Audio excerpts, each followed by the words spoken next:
Hello friends, আজকে আমি তোমাদের সঙ্গে শেয়ার করব নারকেল আর বাদামের একটা চাটনি, যেটা সাউথ ইন্ডিয়ান ডিশের সঙ্গে ভীষণ ভালো যায়। তার সঙ্গে লুচি, পরোটা, ভাত কিছুর সঙ্গেও তুমি ট্রাই করতে পারো, ভীষণই ভালো লাগে খেতে।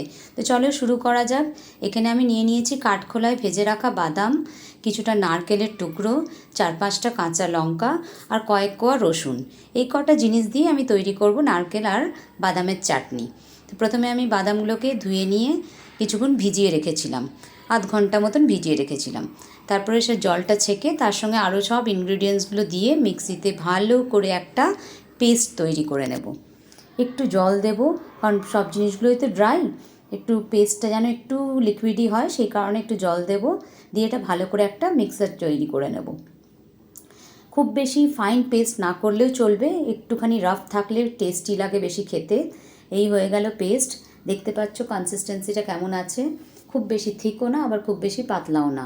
এইভাবে তৈরি করে নিলাম। আর একটা ছোট্ট প্যানের মধ্যে আমি নিয়ে নিলাম সর্ষের তেল, একটা শুকনো লঙ্কা দিয়ে তার সঙ্গে কিছুটা রাই, তোমরা কালো সর্ষেও দিতে পারো, আর কারি পাতা। এই কটা জিনিস দিয়ে আমি ভালো করে একটা ছক লাগাবো। আর নুন আর মিষ্টি প্রয়োজন মতন যে যেমনি খায় সেমনি অ্যাড করবে। এইভাবে তৈরি হয়ে যাবে ভীষণই টেস্টি লুচি, পরোটা, ইভেন ডোসার এটা ভীষণ পারফেক্ট একটা চাটনি। তোমরা ট্রাই করে দেখতে পারো বাড়িতে, আর জানিও কেমন লাগলো, কেমন বানিয়েছো তোমরা। তো এখানে এটা তৈরি হয়ে গেছে, ছক লাগানোর জন্য রেডি।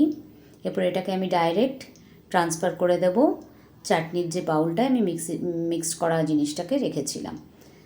দিয়ে এটাকে ভালো করে মিক্স করে দেব। তার সঙ্গে দিয়ে দেবো একটু নুন, আর যদি কেউ মিষ্টি পছন্দ করো তাহলে আধ চামচ মতন চিনি দিতে পারো, না হলে না দিলেও চলবে, কারণ নারকেল আর বাদাম দুটোই ইটসেলফই একটু মিষ্টি ভাব এনে দেয়।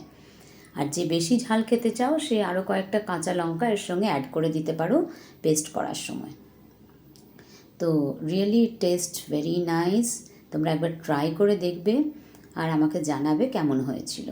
Thank you.